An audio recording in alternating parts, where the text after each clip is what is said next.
하나님 아버지, 이 시간 우리의 마음을 겸손하게 하여 주시고 주님의 음성에 귀 기울일 수 있는 청종하는 마음을 허락하여 주시옵소서.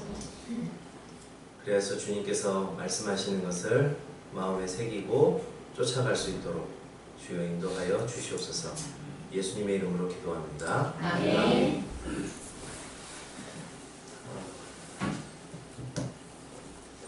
한 주간도 평안하셨습니까? 네. 네.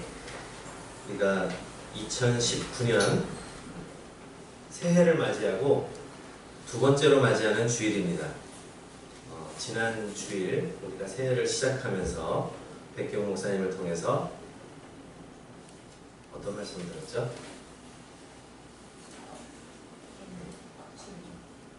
우리가 점심을 먹고 나면 저녁 식사에는 점심에 내가 뭘 먹었는지 잊어버리는 게 우리의 기억인데, 그래도 어쨌든 우리가 살아가면서 이렇게 예배를 드리면서 항상 하나님의 말씀을 계속 되새기는 습관을 가질 때 우리에게 큰 유익이 있을 줄 압니다.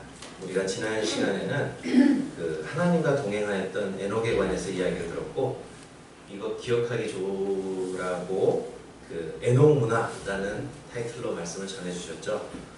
이제 다 기억나시죠? 네.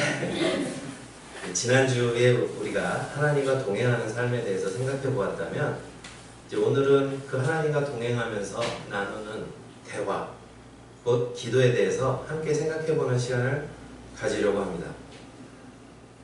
우리가 송구의 영신 예배를 드리고 또 새해를 맞이하면서 또 각자 이 새해에 대한 기대와 희망을 가지고 많은 기도를 하셨으리라고 생각을 합니다.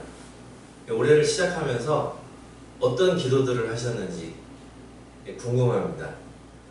또 일일이 여쭤보면 시간이 많이 가기 때문에, 그러나 이제 어쨌든 내가 무슨 기도를 하면서 올해를 시작했지? 한번 다시 생각해 보시면서, 그런데 우리 기도는 하나님 보시기에 올바른 방향으로 가고 있는가 하는 것도 우리가 함께 생각해 보는 것이 좋을 것 같습니다. 많은 경우에 우리의 기도는 그냥 우리의 소원을 하나님 앞에 열심히 아뢰고 나서 꼭 들어주셔야 한다고 그렇게 하고 마치는 경우가 많습니다. 물론 제가 이렇게 말씀드리면 다 그렇게 싸잡아서 이야기하면 안 된다고 하실 분도 계실 거예요. 그러나 어쨌든 많은 경우에 우리가 가장 다급하고 절실한 문제부터 하나님 이거 꼭 들어주셔야 합니다라고 막 우리의 소원만 열심히 아뢰고 그렇게 멈추는 경우가 참 많은 것도 사실입니다. 그럴 때 우리 기도가 정말 올바른 방향으로 가고 있는가, 정말 성경은 우리에게 기도에 대해서 그렇게 가르치고 있는가, 우리가 그런 본문들을 살펴보면서 우리 기도가 하나님 앞에 성숙되어지고 하나님 기뻐하시는 기도로 점점 바뀌어가는 그런 모습이 되기를 소망합니다.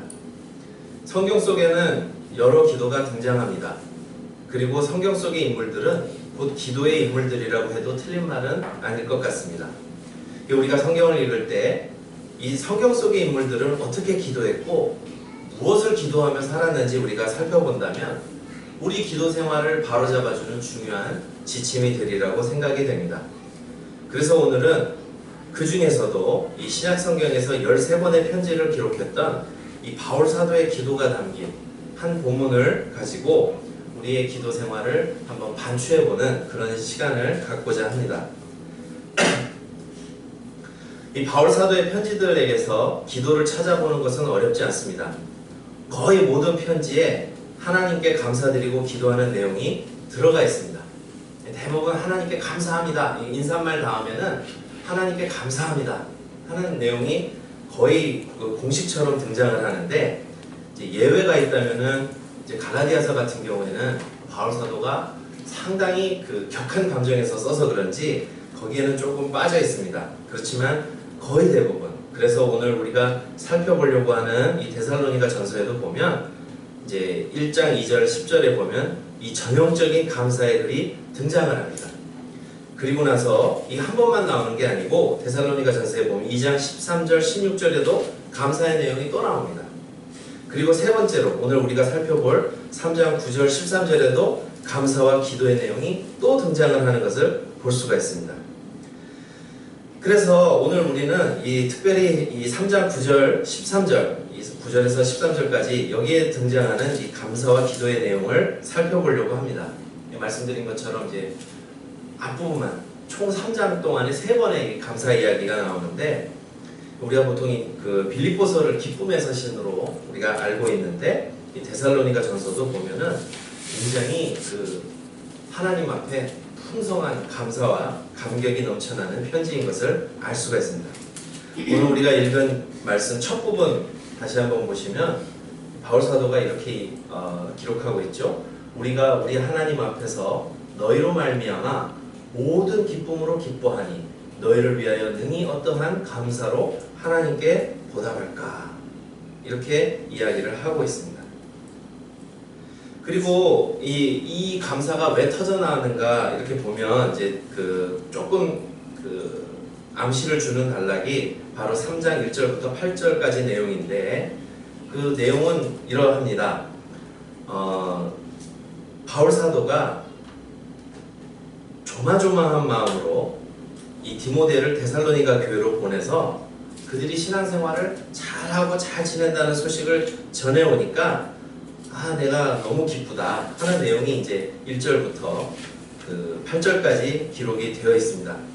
그래서 데살로니가 교회가 주님 안에서 아주 굳건하게 잘 지낸다, 신앙생활 잘한다, 이 얘기를 들으니까 우리가 이제는 살리라, 이게 말이 굉장히 거룩한 어체로 기록이 돼서 그렇지, 우리식으로 얘기하면 여러분들 소식을 들으니까 내가 정말 살 것 같습니다 하는 이제 그런 내용이 8절에 등장을 합니다. 어떤 사연이 이 바울 사도와 이 데살로니가 교회 사이에 어떠한 사연이 있길래 데살로니가 교회가 잘 지낸다는 소식을 디모데가 전해오니까 바울 사도가 아이고 이제는 우리가 살 것 같다고 그렇게 얘기하면서 하나님 앞에, 우리 하나님 앞에서 너희로 말미암아 모든 기쁨으로 기뻐하니 너희를 위하여 능히 어떠한 감사로 하나님께 보답할까, 이렇게 기록하고 있는가, 이것을 잠깐 설명을 드리려고 합니다. 화면을 하나, 지도 화면을 보여주시면, 이 바울 사도가 데살로니가를 방문하는 것은 2차 전도여행 혹은 2차 선교여행 중에 생긴 일이었습니다. 그 기록은 사도행전 17장 1절에서 10절에 기록이 되어 있습니다. 바울 사도가 이제 2차 전도여행 때 돌아다닌 경로를 표시한 지도인데요. 여러 지도가 있는데 예쁜 그림도 있고 해서 하나 가져왔습니다. 여기 보면은 이제 바울 사도가 저쪽 상단에, 왼쪽 상단에 보면 이제 빌립보 교회를 방문을 했고, 거기서 보이시나요? 네. 빌립보, 그 다음에 아비볼리, 이렇게 쭉 저 경로를 따라서 나오죠. 그리고 이제 데살로니가 방문했다 하는데, 이제 이 기록은 사도행전 17장에 기록이 되어 있습니다. 그래서 바울 사도가 이 데살로니가에 들어가서 이 새 안식일 동안 유대인 회당에서 복음을 전했다 하는 것이 1절부터 3절에 나옵니다.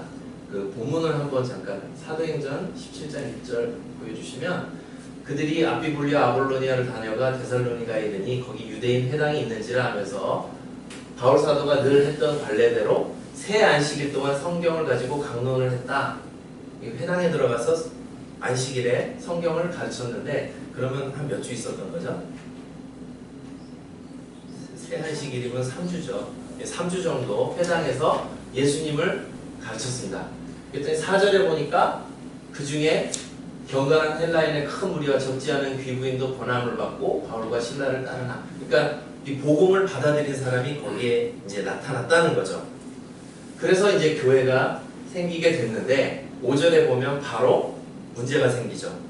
이 바울의 일행이 전하는 그 복음에 저항하는 유대인들이 사람들을 선동해가지고 아주 큰 폭동이 일어납니다. 그래서 바울과 그 일행들을 들였던 회당장의 아손의 집에 침입해서 그들을 백성에게 끌어내려고 찬스나, 하나 넘겨주시면, 발견하지 못함에 야손과 그 형제들을 끌고 옥장들 앞에 소리질러 이르되 천하를 어지럽게 하던 이 사람들이 여기도 이르네 야손이 그들을 맞아들였도다 하면서 이 사람들을 선동해서 이제 갓 태어난 이 교회를 핍박하는 내용이 나옵니다.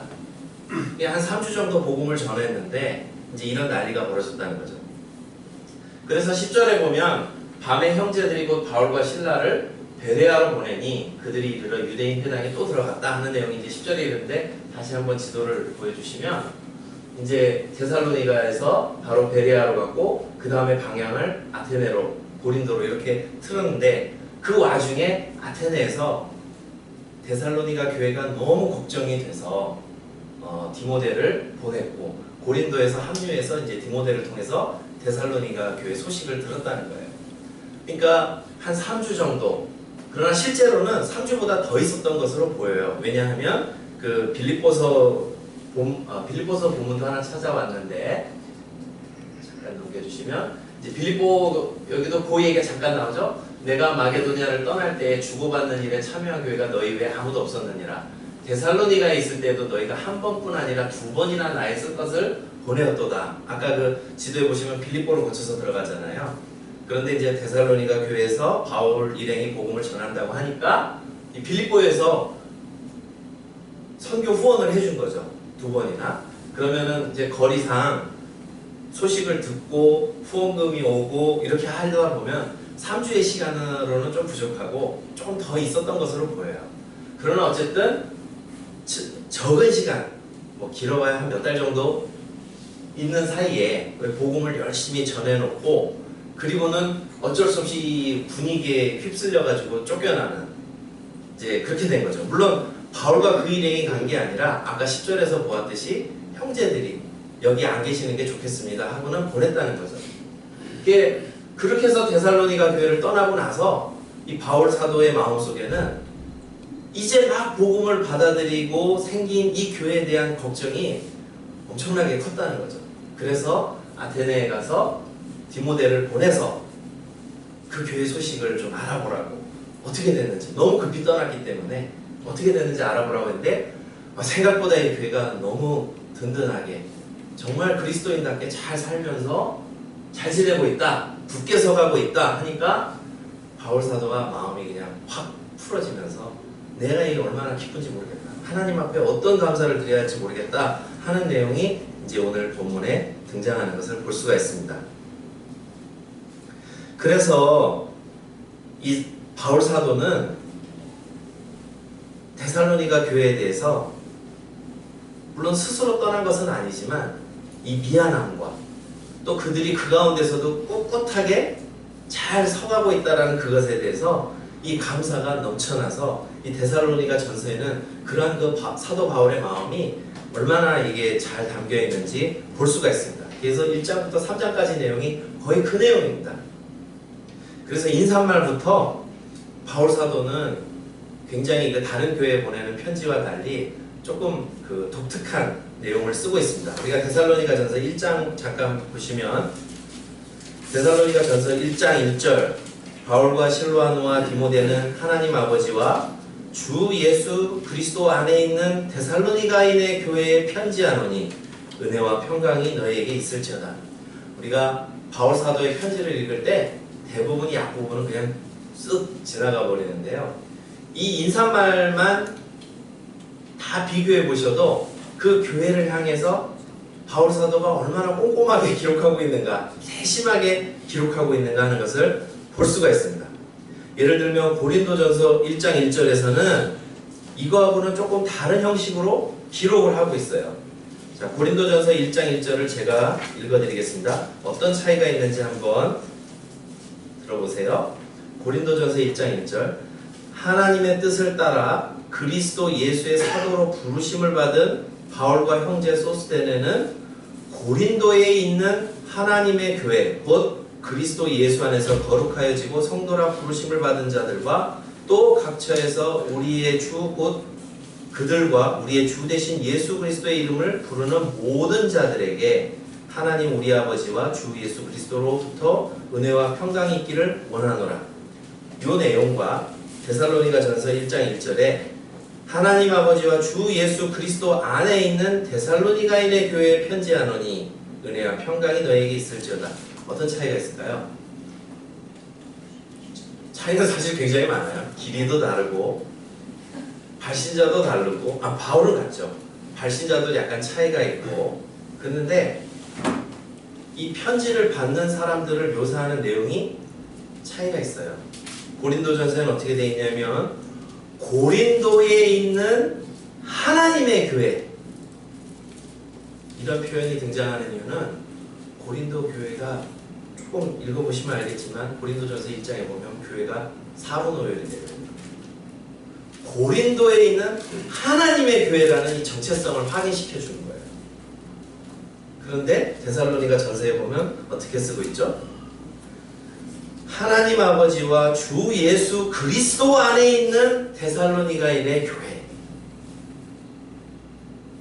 여러분들이 세워지고 정말 바울 사도가 그들에게 전해야 할 것을 충분히 다 전하지 못하고 급히 떠나오게 됐지만 여러분들은 하나님 아버지와 주 예수 그리스도 안에 있습니다. 하나님과 주 예수 그리스도께서 여러분들을 붙들고 계십니다. 라는 내용이 이 인사말 속에 담겨 있는 것을 보게 됩니다. 그리고 그들에 대한 소식을 들을 때 그 감사, 1장 3절에 보면 너희의 믿음의 역사와 사랑의 수고와 우리 주 예수 그리스도에 대한 소망의 인내를 우리 하나님 아버지 앞에서 끊임없이 기억한다. 여기 보면 이제 믿음, 소망, 사랑 나오죠. 한 4년쯤 뒤에 고린도 전서를 쓸 때에도 믿음, 소망, 사랑 나오죠. 근데 이미 데살로니가 전서를 기록할 때 보면 데살로니가 교회 사람들은 벌써 믿음의 역사와 사랑의 수고와 우리 주 예수 그리스도에 대한 소망에 있네, 이것이 나타났다는 거죠. 바울 사도가 그것을 감사하고 있는 모습을 볼 수가 있습니다.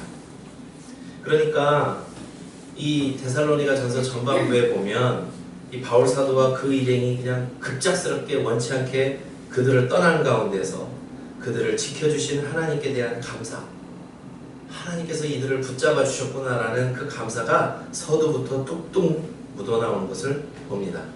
그래서 이들에 대해서 환난 중에서 이 데살로니가라는 이 도시의 팽배한 이 음란한 문화와 거짓 종교에 물들지 말고 신앙을 지킬 것에 대해서 이제 권면하는 내용이 4장 1절부터 5장 22절. 이 부분은 제가 2017년 11월 27일에 전했는데 누가 기억을 하겠습니까? 그러나 어쨌든 이것이 데살로니가 전서의 내용입니다. 그래서 이제 하나님께서 그들을 지켜주시기를 기도하고 5장 23절 24절 그리고 마지막 권면을 하면서 편지를 마칩니다. 자, 그러면 이제 그 중에서 이 데살로니가 교인들을 향해서 바울 사도가 어떠한 마음을 가지고 어떠한 정황 속에서 기록됐는지 간단하게 설명을 드렸으니까 이제 바울 사도의 기도에 우리가 조금 집중을 해보려고 합니다. 3장 9절 13절 간구에 보면 먼저 등장하는 것이 감사라고 아까 말씀드렸죠. 감사가 넘쳐나는 거예요. 우리가 우리 하나님 앞에서 너희로 말미암아 모든 기쁨으로 기뻐하니 너희를 위하여 능히 어떠한 감사로 하나님께 보답할까.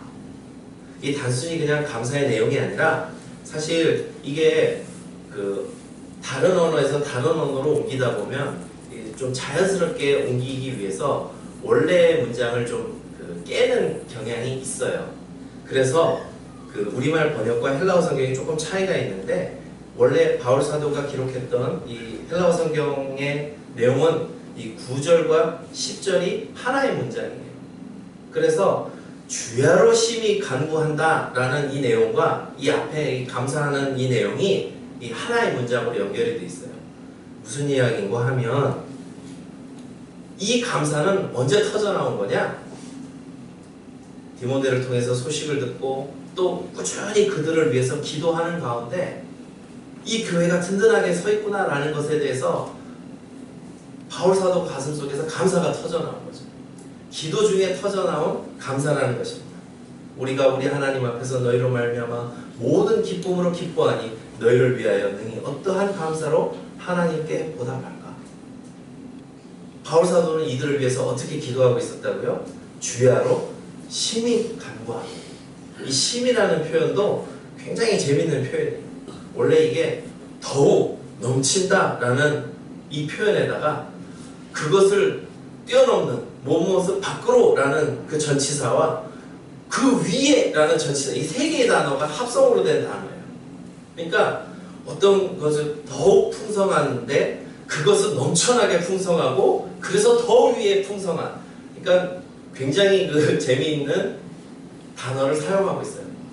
이거 어떻게 우리말로 옮길까 생각하면 저 역시도 그냥 우리 성경 번역해 주신 분 이렇게밖에 할 수가 없겠지만 그래도 이제 마음에서는 어떤 느낌이 나냐면 적어도 심히는 그냥 읽으면 안 되겠다라는 생각은 들어요.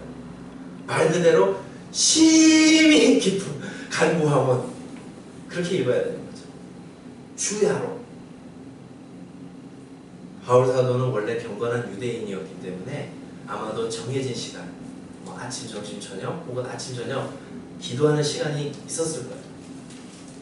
바울 사도와 그 일행들이 얼마나 이 기도가 몸에 배인 사람들이었던가 하는 것은 우리가 사도행전에서 볼 수가 있죠. 빌립보 교회에서 복음을 전하다가 매질을 당하고 한밤중에도 일어나서 찬양할 수 있었던 기도 시간인데 오늘은 아프니까 쉬어야지가 아니라 기도 시간인데 하고 기도와 찬양이 터져나오는 그런 아주 그냥 기도가 몸에 배인 그런 분들이죠. 근데 이분들이 기도할 때 어떻게 했다고요? 항상 이들을 위해서 잊지 않고 있었다는 거예요. 너무 급작스럽게 떠나왔기 때문에 이 교회가 든든하게 서가야 되는데 하면서 그 안타까움을 담아서 하나님 앞에 간구했다. 이것이 우리에게 보여주는 기도의 중요한 특징. 이 기도가 누구를 위한 기도인가요? 적어도 하나 알 수 있는 건 나를 위한 기도는 아니라는 거잖아요. 우리는 나를 위한 기도는 심히 간구할 수 있어요. 들어주실 때까지. 저도 수험생 자녀가 있다 보니까 얼떨결에 면접 장소도 또 데려다 줘야 아빠 소리는 들을 것 같아서 데려다 주니까 정말 그 면접 기다리면서 부모님들이 벽을 붙들고 심히 기도하는 모습을 보았어요. 그 시간에 전 춥다고 따뜻한 곳을 찾아서 헤매고 있어서 좀 미안하다. 근데 어쨌든 우리가 우리 자신과 기껏해야 내 가족을 위해서는 심히 주야로 간구하면서 정말 그 뜻이 이루어졌을 때 감사가 터져나오기는 당연할 수 있지만 한 달이 건너서 교회에서 함께 신앙생활하는 사람들, 이렇게 그리스도 안에서 교제 나누는 다른 사람들을 위해서 기도할 때 정말 이렇게 기도해 보신 적이 있으신가요? 바울 사도니까 우리는 그렇게 주로 이야기하고 싶죠. 그렇지만 그렇지 않다라는 것이 조금 있다가 등장을 합니다. 어쨌든 여기 기도의 특징, 서로를 위해서 심히 기도하면서 상대방이 굳게 서가고 잘 되는 것을 기뻐하는, 그것이 성숙한 그리스도인의 기도라는 것을 이 본문은 우리에게 보여주고 있습니다. 우리가 잘 알면서도 종종 잊어먹고 사는 것이 그것입니다. 우리 주님께서 우리에게 주신 계명이 무엇입니까? 사랑의 이중 계명이라고 해서 하나님을 사랑하고 그 다음에요? 네, 서로 사랑하라는 거예요. 이웃을 사랑하고 서로 사랑하라고. 그래서 우리 주님께서 주신 계명이 이것일진데 정말 우리의 기도는 우리 가족의 범위를 넘어서지 않는 경우, 그럴 때가 너무 많지 않은가, 저는 그런 생각이 듭니다. 그래서 서로가 서로를 향해서 다급한 마음을 가지고 기도를 부탁할 때에 예, 기도하겠습니다 라고 하고 나서 종종 잊어버리고 그리고 늘 하던 대로 나 자신을 위해서 우리 가족을 위해서 그리고 끝에 가서 잠깐 생각나면 잠깐 한마디 덧붙여주고 예수님의 이름으로 기도합니다. 아멘. 그나마도 잊어버릴 때도 있고 데살로니가 교회를 향한 바울 사도의 기도는 바로 사랑이 무엇인지를 잘 보여주는 기도입니다. 그래서 바울 사도는 이들을 위해서 기도하기를 직접 만났으면 좋겠다. 10절 주야로 심히 간구함은 너희 얼굴을 보고 너희 믿음이 부족한 것을 보충하게 하려 함이라. 든든히 서가고는 있지만 이 데살로니가 교회 사랑하는 성도들을 위해서 그래도 내가 좀 뭔가 도움이 될 수 있다면 뭔가 채워줄 수 있는 게 있다면 직접 만나서 채워주고 싶다. 이것이 기도 속에 담겨 있습니다. 사랑이라는 게 어떤 것이죠? 사랑하면 보고 싶고 만나고 싶은 것이 인지상정입니다. 그래서 사랑이 식으면 거리를 두게 됩니다. 바울 사도의 가슴 속에서는 데살로니가 교회에 주지 못한 사랑, 이들에게 뭔가 해주고 싶은데 내가 미처 할 수 없었던 그것을 마저 해주고 싶다라는 그 사랑이 마음속에 불타오르고 있었습니다. 그래서 하나님께서 친히 그 길을 열어주시기를 기도합니다. 하나님 우리 아버지와 우리 주 예수는, 여기 친이라는 표현이 빠져 있는데요, 하나님 우리 아버지와 우리 주 예수는 친히 우리 길을 너희에게로 갈 수 있게 하시오며 좀 열어주세요. 11절부터 13절까지 내용은 주야로 심히 간구한 그 내용이 무엇인가를 보여주는 내용이 11절부터 13절인데 처음에는 바로 그것이죠. 여러분에게로 가고 싶습니다. 하나님께서 친히 열어주셨으면 좋겠습니다. 만나고 싶습니다.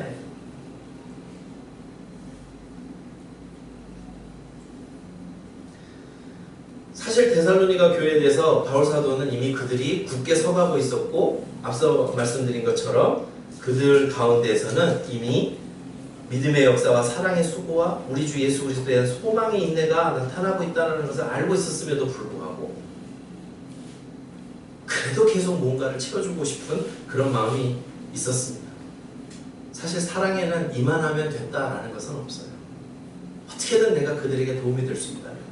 직접 만나서 주고 싶다. 이것이 바울 사도가 가졌던 사랑입니다. 그리고 그들 가운데서 바울 사도가 소망하는 모습이 그 다음에 나타납니다. 12절 또 주께서 우리가 너희를 사랑함과 같이 너희도 피차간의 모든 사람에 대한 사랑이 더욱 많아 넘치게 하사, 이렇게 이야기를 하죠. 아까 그 기도가 바울 사도니까 그렇게 기도하시라고 변명해서는 안 된다라는 것이 바로 12절에 등장합니다. 또 주께서 우리가 너희를 사랑함과 같이 너희도 피차간에 그리고 모든 사람에 대해서 사랑이 더욱 많아 넘치게 됩니다. 바울은 기도하고 있습니다. 그러니까 결국 뭐예요? 바울 사도가 데살로니가 교회에 가졌던 그 사랑이 데살로니가 교회 교인들 서로 간에도, 그리고 데살로니가 밖에, 그러니까 데살로니가의 도시에 있는 아직 믿음 안에 있지 않은 다른 사람에게도 계속 사랑이 퍼져나가기를 기도하고 있잖아요. 원래 1세기 지중해 사회에서는 이 타인에 대한 경계가 굉장히 심했습니다. 그래서 그 문화를 연구하는 사람들의 글에 의하면 서로 간에 이익이 되는 사람들과만 교제하고 함께 식사 자리를 하는 경향이 두드러졌다고 합니다.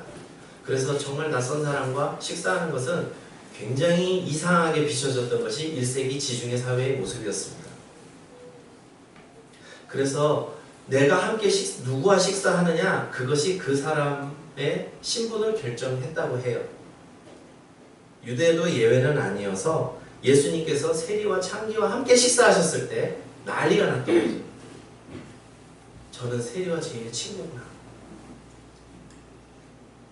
함께하는 식사 자리는 그 식탁에 같이 앉은 사람과 유대를 다지고 과시하는 자리였습니다. 내가 이 사람과 함께 식탁 교제를 한다.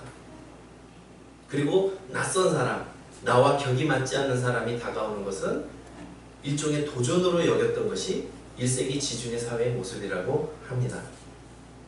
오늘날 우리 사회도 점점 그렇게 가고 있는 것을 볼 수가 있죠. 끼리끼리. 낯선 사람이 다가오면 경계하고 왜 저러지? 왜 안 하던 짓 하지? 근데 실제로 바울 사도가 데살로니가 교회로 들어간 것 자체가 바로 그 사랑의 표현 아니겠습니까? 생면부지의 낯선 사람에게 다가가서 주 예수 그리스도에 대한 복음을 전하는.